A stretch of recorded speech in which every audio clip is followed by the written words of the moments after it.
India বনাম south Africa দলের টি-20 match ছিল আর আজকে হবে প্রথম টি-20 ম্যাচ। তবে আগে কিন্তু আমরা টেস্ট ম্যাচ হেরে গেছি এবং ওডিআই ম্যাচ আমরা কিন্তু সিরিজ জিতে গেছি। তবে টি-20 ম্যাচ পাঁচটি টি-20 ম্যাচ হবে। তবে এই টি-20 পাঁচটি ম্যাচের ভিতরে কিন্তু 3টি ম্যাচ যেমনি না হোক আমাদের জিততে হবে, তবে আমরা এই সিরিজটি জিততে পারবো। তবে ইন্ডিয়া দলের ফাইনাল স্কোয়াডটি আমরা দেখে নেই প্রথমে। তবে ইন্ডিয়া দলের ফাইনাল স্কোয়াড হচ্ছে মেন ব্যাটার হিসাবে খেলবে তিলক বর্মা, শুভমন গিল এবং সূর্য কুমার যাদব। এই তিনটি হচ্ছে মেন ব্যাটার হিসাবে আমাদের ইন্ডিয়া টিমের খেলোয়াড়। তবে এখানে আমরা দেখে নেব উইকেট কিপার ব্যাটসম্যান হচ্ছে সঞ্জু স্যামসং এবং জিতেশ শর্মা।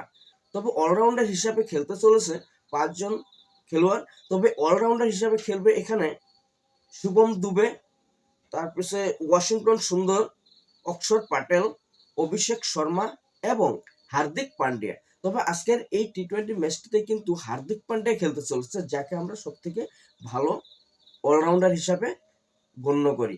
তবে এখানে আমরা দেখে নেব মেন বোলার হিসাবে কে কে খেলতে চলেছে। তবে মেন বোলার হিসাবে এখানে খেলতে চলেছে হর্ষিত রানা, অর্শদীপ সিং, কুলদীপ যাদব, বরুণ চক্রবর্তী এবং জসপ্রীত বুমরা। মানে বলারও কিন্তু খুব সুন্দর সুন্দর ভালো বলারগুলি আমাদের আজকে টি-20 ম্যাচটিতে নিতে চলেছে। তবু 15 জনের স্কোয়াড এখানে আমাদের ইন্ডিয়ান টিমে ঘোষণা করেছে। তবে এই 15 জন থেকে 11 জন খেলতে চলেছে। তবে 11 জনের মধ্যে কে কে খেলবে সেটা আমি অবশ্যই এখন আমি এই ভিডিওতে বলবো না, তবে পরবর্তী ভিডিওতে হয়তো আমি বলতে পারি। তবে আশা করি আমাদের ইন্ডিয়া টিমের যেটি টি-20 খেলার জন্য যেটি স্কোয়াড ঘোষণা করেছে ইন্ডিয়া দলে, এটি কিন্তু খুব সুন্দর একটি স্কোয়াড ঘোষণা করেছে। খুব ভালো লেগেছে টি-20 স্কোয়াডটা। তবে আশা করি 3টি ম্যাচ আমাদের জিততে হবে আর 5টি ম্যাচের ভিতরে 3টি জিততে হবে এবং এই 3টি যে আমরা খুব সুন্দরভাবে আশা করি সাউথ আফ্রিকা দলকে হারিয়ে আমরা জিতে যাব। আর এই টি-20 সিরিজও কিন্তু আমরা জিততে চলেছি।